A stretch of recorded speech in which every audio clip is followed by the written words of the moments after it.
नमस्कार दोस्तों, स्वागत है आपका पौराणिक स्टोरी टून में। एक बार माता पार्वती भगवान शिव से पूछती हैं, पृथ्वी लोक पर इंसान को पूर्व जन्म का कर्ज भी चुकाना पड़ता है क्या? फिर भगवान शिव कहते हैं, हे देवी, ये सत्य है। इंसान को अपने पूर्व जन्म का कर्ज अवश्य ही चुकाना पड़ता है। फिर माता पार्वती पूछती हैं, हे देवों के देव महादेव, ये कैसा कर्ज होता है जो अगले जन्म में भी चुकाना पड़ता है? फिर भगवान शिव कहते हैं, हे देवी, आज मैं आपको एक कहानी सुनाने जा रहा हूँ। आप इस कहानी को ध्यान से सुनेंगी तो मालूम हो जाएगा कि पूर्व जन्म का कर्ज क्यों चुकाना पड़ता है। बहुत समय पहले की बात है। रामपुर में लाला गोरखनाथ रहते थे। जब वे गरीब थे तब उन्हें धन की अधिक लालसा नहीं थी, लेकिन जैसे ही उनके पास थोड़े पैसे आ गए वे दिन रात उन्हें बढ़ाने की चिंता में डूब गए। धन की तृष्णा ऐसा ईंधन है जो बढ़ते रुपयों के साथ बढ़ती जाती है। लाला गोरखनाथ सोचते थे कि काश कोई ऐसी युक्ति मिल जाए जिससे कुछ ही दिनों में वे लाखों रुपए जमा कर ले। पहले वे रुपए पैसे को हाथ का मैल समझते थे, लेकिन तब वे मूर्ख थे। अब उनकी आंखें खुल गई थी और वे साधु और महंतों की सेवा में लगे थे। उन्हें बड़ी ही श्रद्धा थी। इसके अलावा लालच की भड़कती हुई ज्वाला ने उनके अन्य सभी गुणों को भी जला दिया था। ऐसा नहीं था कि कभी कभी उनकी पुरानी आदतें उन पर हावी नहीं होती थी।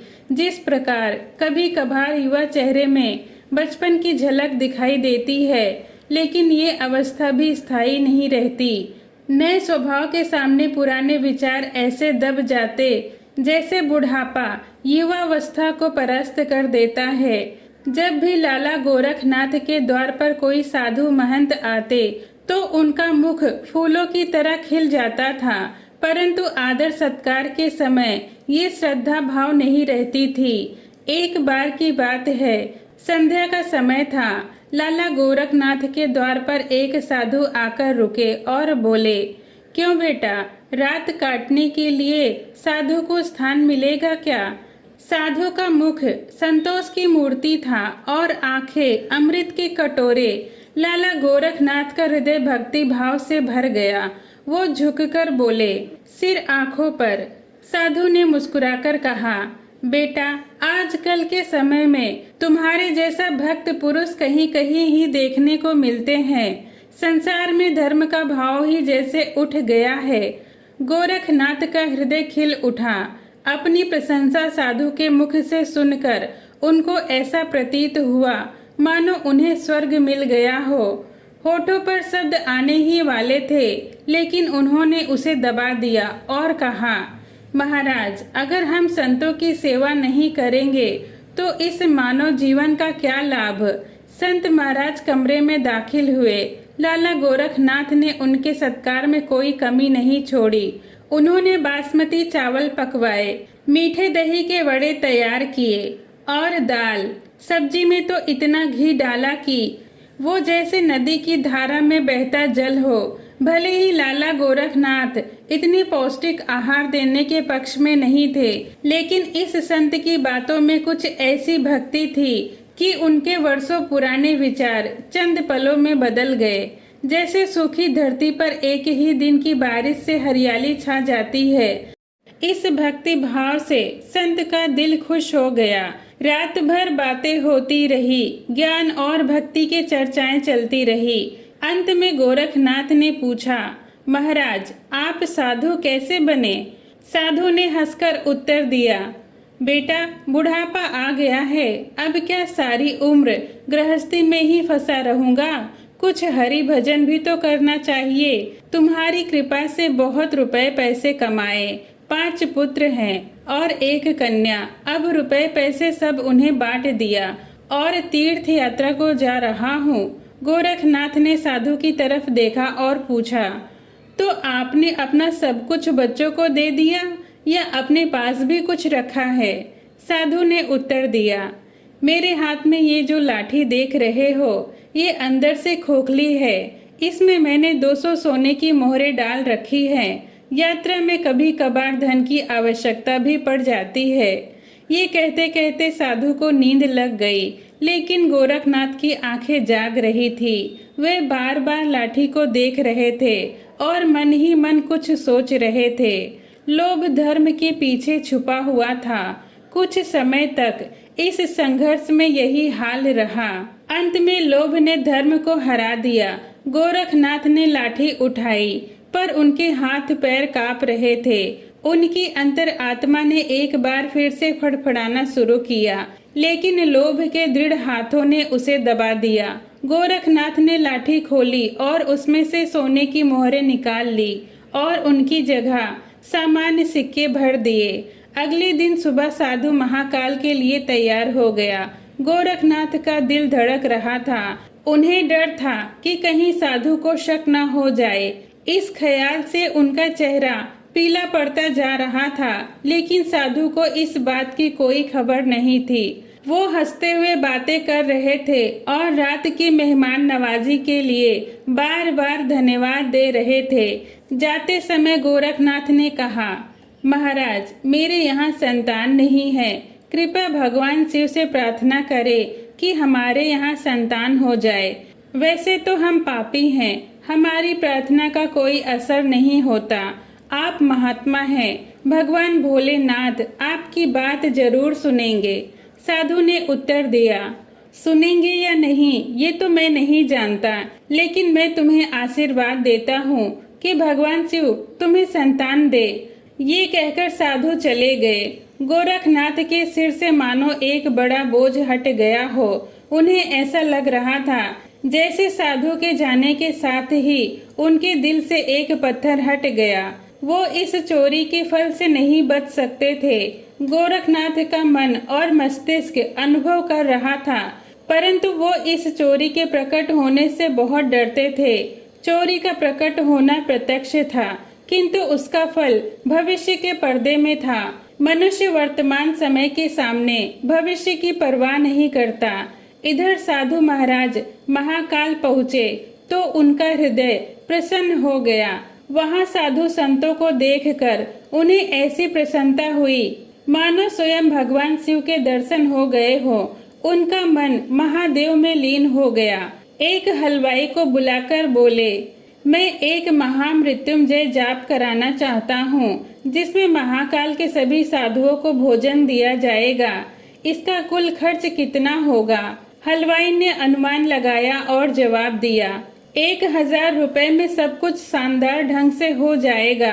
साधु ने थोड़ी देर सोचा और कहा, क्या तुम ये सारा प्रबंध कर पाओगे? हलवाई ने उत्तर दिया, जी हाँ, पूरी तरह से कर सकते हैं। साधु ने कहा, तो सारा प्रबंध तुम ही करो, जो भी खर्च होगा मैं चुका दूंगा। इसे कहते हुए साधु ने अपनी लाठी की ओर देखा और हलवाई ने जवाब दिया, महाराज आप चिंता ना करें, सब प्रबंध हो जाएगा। अगले दिन महामृत्युंजय का जाप हुआ और महाकाल में बड़ी धूम मची। लोग देखकर खुशी से झूम उठे। उन्होंने कहा कि इतनी उदारता और भक्ति भावना से भरे जाप को पहले कभी नहीं देखा गया। ऐसे दानी लोगों की कोई कमी नहीं है। जिनके पास धन की कोई कमी नहीं होती है, वे मुकदमेबाजी में लाखों रुपए लुटा देते हैं, बेटे के ब्याह पर लाखों उड़ा देते हैं, परंतु धर्म की राह पर एक पैसा भी खर्च नहीं करते। ये मनुष्य सच्चा मनुष्य है, जिसने अपना धर्म समझा और धर्म के सामने पैसे का मोह नहीं देखा। अपनी प्रशंसा सुनकर साधु का दिमाग 7वें आसमान पर पहुंच गया और उसका हृदय आनंद में हिलोरे लेने लगा। साधु प्रसन्न हो रहा था, परंतु उसका भाग्य रो रहा था। शाम हुई तो साधु अपने कमरे का दरवाजा बंद किया और लाठी को खोलकर देखा। लाठी के अंदर साधारण सिक्के देखकर उसका हृदय कांप गया। उसे ऐसा प्रतीत हुआ मानो कोई भयानक स्वप्न देख रहा हो। उसे अपनी आंखों पर यकीन नहीं हो रहा था। वो चाहता था कि ये स्वप्न जल्द से जल्द टूट जाए, पर ये कोई ऐसा स्वप्न नहीं था जिससे नींद खुल जाए। उसने बार बार अपनी आंखों को मलकर उन साधारण सिक्कों को देखा। उसे लग रहा था कि अब उसकी गलती सुधर जाएगी, पर ऐसा नहीं था। साधु के चेहरे पर पसीने की बूंदें झलक उठी। हलवाई को हिसाब थोड़ी ही देर में देना था। उसने सोचा अब क्या होगा। अपमान की छवि उसकी आंखों के सामने खिंच गई। साधु कांपते हुए खड़ा हो गया। अपमान का ख्याल अपमान से भी ज्यादा डरावना लग रहा था। साधु में इसे सहन करने की शक्ति नहीं थी। वो कुछ देर तक सोचता रहा। तब संत ने दरवाजा बंद कर दिया और साथ ही उम्मीदों के द्वार भी बंद हो गए। संत ने चारपाई की रस्सियों को निकाला और उसे छत से लटका दिया। मौत दरवाजे पर खड़ी थी। संत की अंतर आत्मा ने उपदेश दिए, दिमाग ने सलाह दी, पर निराशा ने हर तरफ अंधेरा कर दिया। संत का चेहरा मृत व्यक्ति की तरह सफेद पड़ गया। तब उसने चारपाई पर खड़े होकर अपनी गर्दन में फंदा डाला और कांपते हुए पैरों से चारपाई को ठोकर मार दी। संत फांसी पर झूल गया और उसकी मौत हो गई। सुबह बहुत खुशनुमा थी, लेकिन किसे पता था कि शाम इतनी दुखद होगी। कुछ समय बाद ये घटना हर बच्चे के मुंह पर थी। संत तो मर गया, लेकिन उसका आशीर्वाद अभी भी जीवित था। 1 साल के भीतर ही गोरखनाथ के घर में एक पुत्र का जन्म हुआ। गोरखनाथ ऐसे प्रसन्न हुए मानो सारे संसार का धन मिल गया हो। अंधेरे घर में प्रकाश हो गया था। उनके पैर धरती पर ना पड़ते थे। बालक का नामकरण संस्कार बड़ी ही धूमधाम से मनाया गया। इस उत्सव के अवसर पर एक बड़ा भोज दिया गया। इस दिन गोरखनाथ ने अपनी सारी जिंदगी की कंजूसी निकाल दी और रुपए को पानी की तरह बहाया। बालक का नाम हरिनाथ रखा गया। जैसे जैसे वो आयु में बढ़ता गया, गोरखनाथ की कामनाएं पल्ला पसारती गई। हरिनाथ बहुत ही सुशील बालक था। उसकी बुद्धि देखकर आश्चर्य होता था।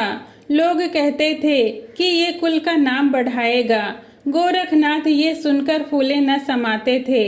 हरिनाथ की शरारतें और चंचलता को देखकर उनका प्यार और भी बढ़ जाता था। इसी प्रकार 6 वर्ष बीत गए। हरिनाथ स्कूल में पढ़ने गया। वहाँ उसके गुणों का विकास होने लगा।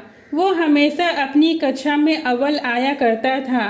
गोरखनाथ ये देखकर ईश्वर का शुक्रिया अदा करते थे, लेकिन कभी कभी जब उन्हें उस साधु के साथ अपने दुर्व्यवहार की याद आती तो उनके दिल में चुभन होती और उनकी आत्मा पर एक अनजाना डर छा जाता। उन्हें बार बार अपने ऊपर गुस्सा आता था। वे अक्सर मन ही मन दुखी होते रहते कि मेरी बुद्धि पर क्या पर्दा पड़ गया था कि मैंने ऐसी मूर्खता की। लेकिन बीता हुआ समय उनके हाथ में नहीं आ सकता था। उन्होंने सोने की 200 मोहरों को एक रुमाल में बांधकर एक संदूक में रख दी और निश्चय किया कि उसे वह उस साधु को दे देंगे। उन्होंने साधु की खोज शुरू कर दी। कई लोगों को भेजा गया, लेकिन वे साधु तक नहीं पहुंच सके। इतना समय बीत गया कि गोरखनाथ उस घटना को भूल गए थे, परंतु सोने की मोहरें अभी भी एक रुमाल में लिपटी संदूक में ही पड़ी थी। समय गुजरता गया और हरिनाथ अब 20 वर्ष के हो गए थे। वसंत के दिनों में जब खेतों में सरसों खिल रही थी, गोरखनाथ अपनी पत्नी और बेटे हरिनाथ के साथ महाकाल के लिए निकल पड़े। वहां पहुंचकर वे एक सराय में ठहरे। वहां गोरखनाथ को पता चला कि उनके बेटे हरिनाथ की प्रवृत्ति साधुओं जैसी थी। वो दिन रात साधुओं के डेरे में समय बिताता और जब भी किसी दीन दुखी या गरीब को देखता उनकी मदद करता। इसे देखकर गोरखनाथ बहुत परेशान होते थे, पर वे कुछ कर भी नहीं सकते थे। हरिनाथ का मुख देखकर उनका क्रोध तत्काल ही उतर जाता था। वो बहुत सोचते थे, परंतु हरिनाथ के इस स्वभाव का कारण उन्हें समझ में नहीं आता था। एक बार सायंकाल की बात है, हरिनाथ महाकाल में ही अपने डेरे की तरफ लौट रहे थे कि रास्ते में उन्हें एक बूढ़ा आदमी रोता हुआ मिला। हरिनाथ ने आश्चर्य से पूछा, क्यों भाई, रोते क्यों हो? बूढ़े व्यक्ति ने कहा, क्या कहूँ, कहते हुए लज्जा आती है। हरिनाथ ने कहा, फिर भी बताओ तो क्या हुआ है। बूढ़े आदमी ने कहा, मैं गंगा जी में डूबकर अपनी जीवन लीला खत्म करने जा रहा हूँ, क्योंकि मुझे व्यापार में बहुत बड़ा घाटा हुआ है और मेरे सर पर बहुत कर्ज है।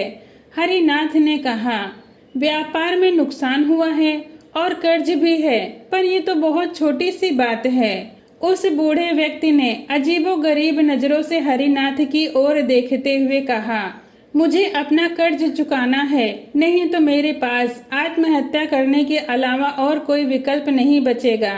हरिनाथ कुछ देर तक चुप रहे। ये मौन उस दुर्भाग्यशाली बूढ़े व्यक्ति के लिए एक उम्मीद बन गया। उसके आंसू थम गए। फिर हरिनाथ ने पूछा, कितने पैसे की जरूरत है तुम्हें? जब इंसान निराश होता है तब उसे हर कदम पर उम्मीद नजर आती है। बूढ़े व्यक्ति ने हिसाब लगाकर जवाब दिया, मेरे सर पर लगभग 2000 रुपए का कर्ज है। हरिनाथ फिर कुछ देर के लिए चुप रहे। फिर उन्होंने कहा, चिंता मत करो, इंतजाम हो जाएगा। बूढ़े व्यक्ति ने पूछा, तो कब? हरिनाथ ने कहा, आज ही रात कर दूंगा। तुम मुझे कहाँ मिलोगे? बूढ़े ने कहा, चौक पर जो हलवाई की बड़ी दुकान है वो मेरी ही है, तुम्हें मैं वहीं पर मिलूंगा।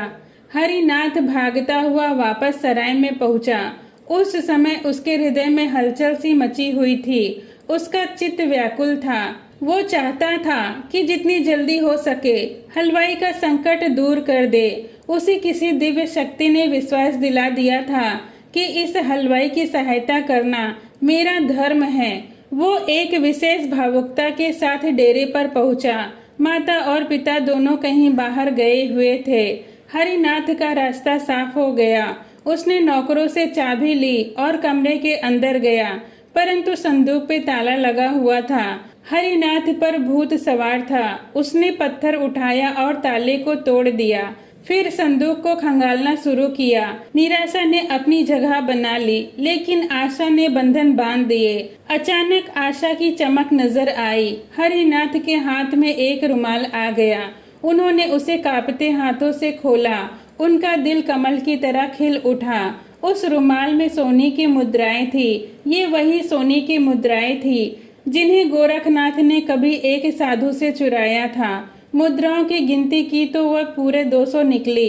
हरिनाथ का दिल प्रसन्नता से भर गया। उन्होंने मुद्राएं अपनी जेब में डाली और रुमाल को वापस संदूक में रख दिया और ऐसे भागे जैसे कोई पुलिस वाला उनके पीछे हो। हरिनाथ ने भलाई करने के लिए बुराई का सहारा लिया था।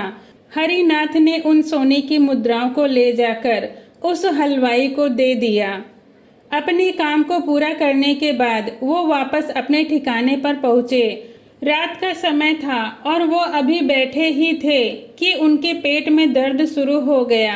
हरिनाथ एक साहसी युवक था और बड़े से बड़े कष्ट में भी कभी हिम्मत नहीं हारता था, लेकिन ये दर्द इतना विचित्र था कि उसकी चीख निकल गई।